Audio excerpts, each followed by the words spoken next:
हमें संविधान बचाने की जरूरत नहीं पड़ेगी, फिर हमें नया संविधान लिखने की जरूरत पड़ेगी। हमेशा चोरी कर करके बैलेट पेपर, जहां बैलेट पेपर से चुनाव होता था वहाँ सारा का सारा बैलेट बॉक्स जो है लूट लेते थे। जब मोदी जी आए तभी तो बचा लिया, उन्होंने तो सारी धज्जियां उड़ा रखी थी। बुजुर्ग आदमी है, सेठिया गया है, अब वो वोट चोरी करके आया था, 99 सीट मिल गया था गलती से, इंडिया और बांग्लादेशी के वजह से वो मिल गया था उसको। अगर हम घूमेंगे फिर हमें उसकी जरूरत नहीं रहेगी, फिर हम भी देश को संभाल सकते हैं। आप छोड़ दो भैया कुर्सी। युवा पहचान चुके हैं कौन दिल से युवा है और कौन शरीर से भी युवा है, वो मोदी जी हैं। जो न्यू जनरेशन है, आप जिसे जेन जी कहते हैं, वो 99.99% मोदी के साथ ही है। कैसे दे दोगे, कितने नौकर बनाओगे और नौकरी किस किस को दोगे और कहाँ तक दोगे? जो खुद इनके गुरु रहे राहुल गांधी के, वो कहते हैं कि जो पाकिस्तान है वो मुझे घर जैसा लगता है, बांग्लादेश है मुझे घर जैसा लगता है। मैम, जिनको पाकिस्तान घर जैसा लगता है मैं उनको अपने खर्चे पे भेजने को तैयार हूँ। उनके रिश्तेदार हैं, उनके रिश्ते अच्छे हैं, हमारे रिश्तेदार नहीं हैं, हमारे रिश्ते अच्छे नहीं हैं। नमस्कार, मैं निशा पाल आप सभी का स्वागत करती हूँ ब्रेकिंग ओपिनियन में। देखिए, हाल ही में जो सबसे ज़्यादा चर्चा चल रही है वो जेन जी जनरेशन को लेकर चल रही है, जहाँ राहुल गांधी एक तरफ कहते हैं कि आज के जेन जी जनरेशन, आज के स्टूडेंट हैं, वो देश के संविधान को बचाएंगे, वोट चोरी होने से रोकेंगे।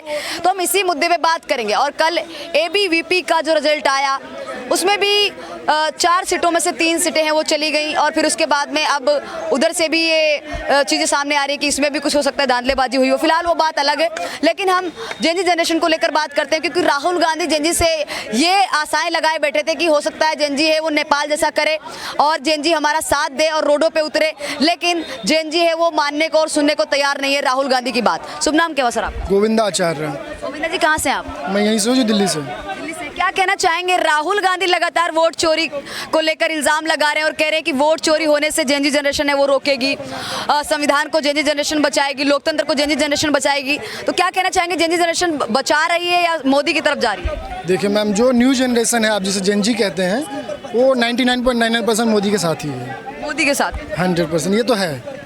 राहुल गांधी जो जेन जी जनरेशन को लेकर उम्मीद लगाए बैठे हैं कि वो भी नेपाल की तरह रोडों पे उतरेंगे, नेपाल की तरह अपने हक की लड़ाई लड़ेंगे और अपने रोजगार को मांगेंगे, तमाम समस्याओं। मैं ये समझ नहीं पाता हूँ कि हमारे देश को आज़ाद हुए 75 ईयर ऑलमोस्ट हो चुके हैं। हमें ये समझ नहीं आ रहा कि नौकरशाही कब खत्म होगा। अगर नौकरशाही खत्म हो जाता तो रोजगार मांगने की झंझट ही नहीं रहती। रोजगार मांगने की झंझट रहती किसी से? हमें क्यों नौकर बनना, हमें ये समझ में नहीं आता। हमारे एजुकेशन सिस्टम को इतना क्यों कमज़ोर बना के रखा गया है? अभी जो करंट में जो हमारे गवर्नमेंट चल रहा है, ये अपना मोदी का, इससे पहले जो कांग्रेस का था, इन दोनों से मैं एक ही प्रश्न पूछना चाहता हूँ, हमारे एजुकेशन सिस्टम को आपने इतना वीक बना के क्यों रखा हुआ है?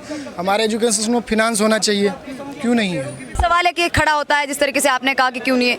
ये समस्या अभी से है या 2014 के बाद से है या पहले की सरकारों से बनी हुई है? जब से देश आज़ाद हुआ 1947 से, तब से ये समस्या चल रही है। इसको सॉल्व करने की बजाय इसका बस मुद्दा बनाया जा रहा है और कुछ भी नहीं हो रहा मैम। मुद्दा राहुल गांधी तो इन्हीं मुद्दों को खत्म करने की बात कर रहे हैं, कह रहे रोजगार तो हम दे देंगे, बेरोजगारी को जड़ से खत्म कर देंगे। मैम, कैसे दे दोगे, कितने नौकर बनाओगे और नौकरी किस किस को दोगे और कहाँ तक दोगे?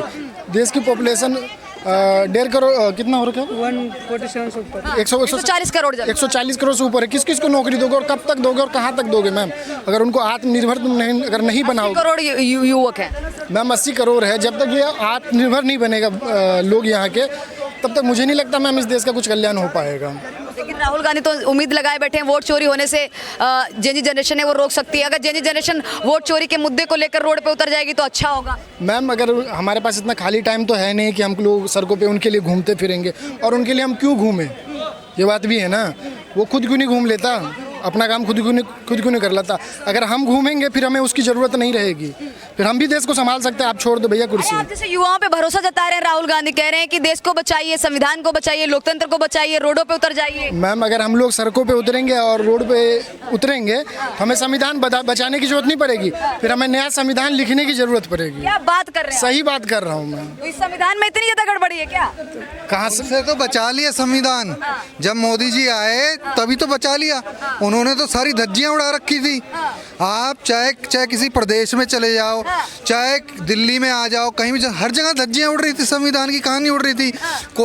कोई ऑफिसर सुरक्षित नहीं था, कोई आपकी जुडिशरी सुरक्षित नहीं थी।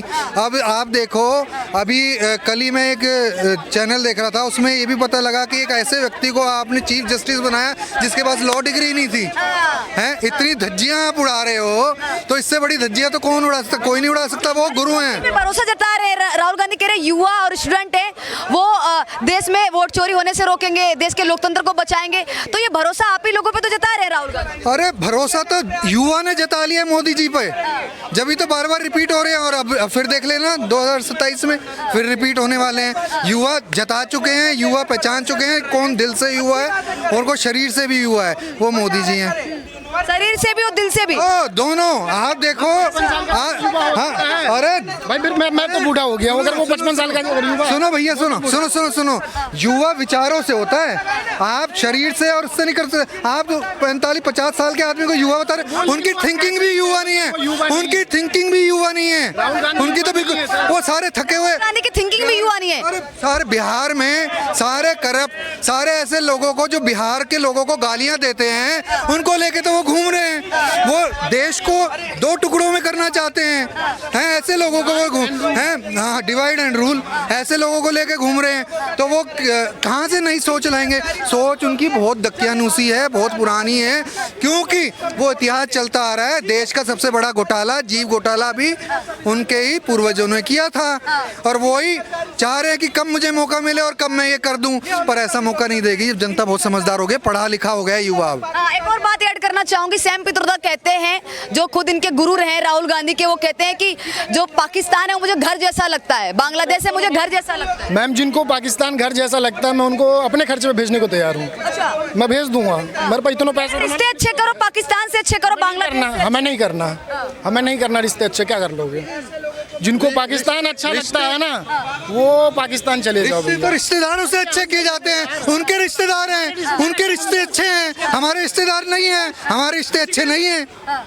अच्छा, लेकिन आप भरोसा नहीं जता सकते क्या राहुल गांधी पे? अरे मैं कह रहा हूँ, आप खुद ही तो बोल रही हैं अभी कि रिश्ते क्या नाम कहते हैं, रिश्तेदारों से तो होते हैं ना, उनके रिश्तेदार पाकिस्तान में हैं, इसलिए उनके रिश्ते अच्छे हैं, हमारे नहीं हैं, हमारे तो दुश्मन हैं। राहुल गांधी जेएनजी पे भरोसा जता रहे हैं और कह रहे हैं कि देश के युवा और स्टूडेंट हैं और जेएनजी जनरेशन है, ये वोट चोरी होने से रोकेगा और देश के लोकतंत्र और संविधान को बचाएगा, तो क्या कहना चाहेंगे? चोरी कब हुआ था? ये तो कांग्रेस के समय में चोरी होता था वोट। नेहरू जी को 1 वोट मिला, वो प्रधानमंत्री बन गए, जबकि सरदार वल्लभ भाई पटेल को 14 वोट मिला था।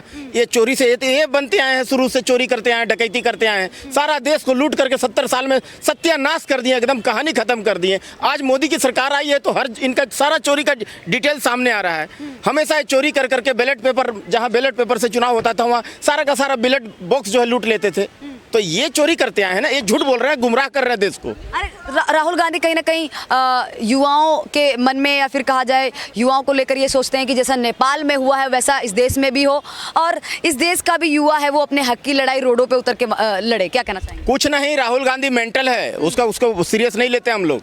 वो कोई युवा हुआ नहीं है, बुजुर्ग आदमी है, 4 साल बाद उसको वृद्धा पेंशन मिलेगा, 2 पेंशन एक साथ मिलेगा उनको, एक तो वृद्धा पेंशन मिलेगा, एक रंडवा पेंशन मिलेगा, 2 पेंशन एक साथ मिलेगा उसको। लेकिन पाजी देखिए, विपक्ष के नेता है, अपोजिशन लीडर है, खुद को युवाओं का क्या कहते हैं हितैषी बताते हैं और कहते हैं कि हम युवा लीडर हैं और युवा अपोजिशन लीडर हैं, तो ज्यादा अच्छे से युवाओं को समझ पाते हैं। बुजुर्ग आदमी है, सेठिया गया है, अब वो वोट चोरी करके आया था, 99 सीट मिल गया था गलती से, ये रोहिंग्या और बांग्लादेशी के वजह से वो मिल गया था उसको। हर जगह पाल के रखे, हर जिला में डेमोग्राफी जो है चेंज करके रखे थे, उस पर मोदी सरकार कोड़ा चला दिया है। एक भी फर्जी वोट अब नहीं पड़ेगा, अब जो है ना इसको बाहर का रास्ता दिखाया जाएगा। ये बात जान लीजिए, इस बार चुनाव होगा, इनका सुपड़ा साफ हो जाएगा। राहुल गांधी के गुरु सैम पित्रोदा, शायद आप जानते होंगे उनको, उन्होंने कहा कि पाकिस्तान है वो उनको अपना घर जैसा लगता है, बांग्लादेश है उनको अपना घर जैसा लगता है, तो क्या कहना चाहेंगे?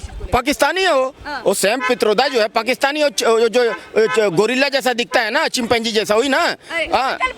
अरे वही है वो गोरिल्ला चिंपैंजी है वो जो है ना, फ्रेंच का दाढ़ी 2 फुटिया 1.5 फुटिया वो। हाँ, तो उसको तो देखने से तो मेरे को एकदम गुस्सा इतना लगता है कि एकदम वो गद्दार है। वो गद्दार कह रहे हैं आप? गद्दारी है वो। अरे कह रहे हैं कि अगर अपने जितने भी देश है, पड़ोसी देश, उनसे रिश्ता अच्छा नहीं करेंगे तो कैसे काम चलेगा? रिश्ता अच्छा करना चाहिए, पाकिस्तान से भी, बांग्लादेश से भी, और तमाम जो हमारे पड़ोसी देश है उनसे रिश्ता अच्छा करने की बात कर रहे हैं। हमारा गर्दन काट के सेनाओं का ले जाता है, उससे हम कौन हिसाब से रिश्ता बात करें? हमारा सेनाओं का, फौजियों का काट के ले जाता है, दिन बम करके जाता है, वहां से वो जो है ना कसाब जो है ना 10-10 आतंकवादी आता है, हमारा मुंबई में 26/11 कर करके जाता है, 300 आदमी को मार के जाता है, उससे हम दोस्ती करें हैं? और 2 साल के बाद में उसको जो इनाम के तौर पर उसका फीस जो है ना पाकिस्तान को कांग्रेस देती है, $25 मिलियन उसको इनाम देती है।